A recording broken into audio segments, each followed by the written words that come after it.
Hello friend, मैं पुष्पांजलि कुमारी आप लोगों के सामने one second chemistry class 10th का ये दूसरा चैप्टर अम्ल भस्म और लवण जैसा कि आपका चैप्टर है उसका दूसरा लेक्चर लेके आए हूँ। चलिए मैं चैप्टर का नाम यहाँ पे लिख दे रही हूँ, अम्ल भस्म एवं लवण।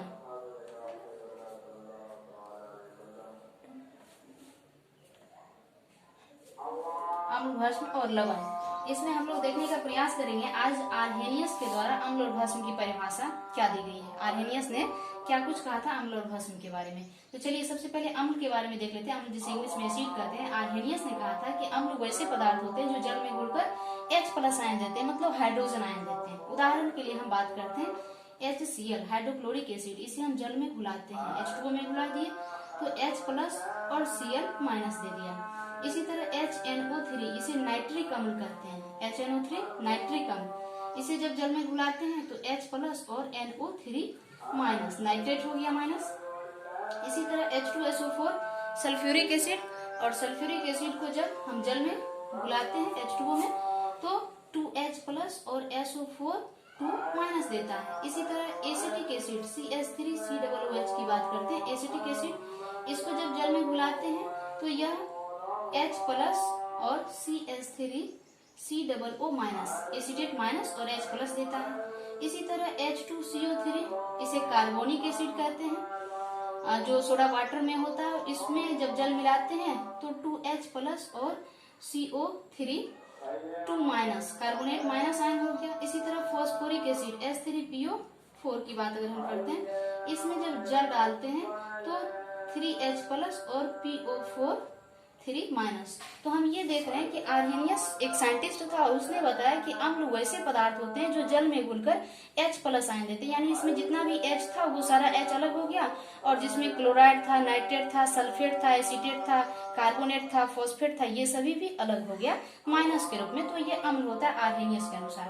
लेकिन एक बात और आर्हेनियस ने कहा था कि ये जो H+ उत्पन्न होते हैं, यह H+ यह विलयन में स्वतंत्र रूप से विचलन नहीं करते, बल्कि यह H+ इस जल के साथ अभिक्रिया कर लेते हैं। अभिक्रिया नहीं, जुड़ जाते हैं, इसे जुटना कह सकते हैं, जुटकर और H3O+ बनाते हैं, जिसे कहते हैं हम हाइड्रोनियम आयन।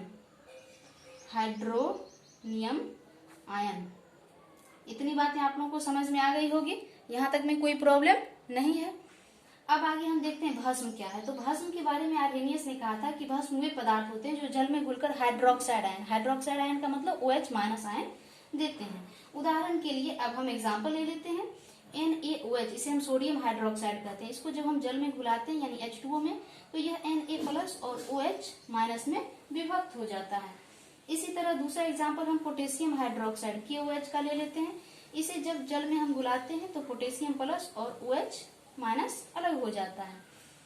इसी तरह से अमोनियम हाइड्रोक्साइड NH4OH की बात अगर हम करते हैं, इसे अगर हम जल में घुलाते हैं H2O में तो NH4+ और OH- अलग हो जाता है।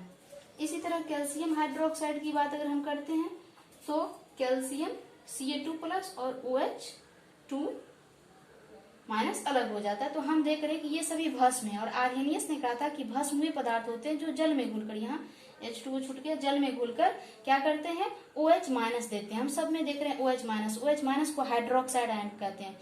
हाइड्रोजन ऑक्सीजन दोनों अटैच है, इसलिए इसको हाइड्रोक्साइड कहा जाता है, तो इसे भस्म कहते हैं। तो अम्ल और भस्म समझ में आ गया। इसके अलावा कहा गया कि वैसे भस्म जो जल में घुल जाते हैं, विलय होते हैं, तो ये सभी भस्म चूंकि जल में घुल गए हैं, इसलिए जल में घुलनशील भस्म को क्षार कहा जाता है। क्षार कहा जाता है, इसको इंग्लिश में अल्कली कहते हैं, और भस्म को बेस कहा जाता है।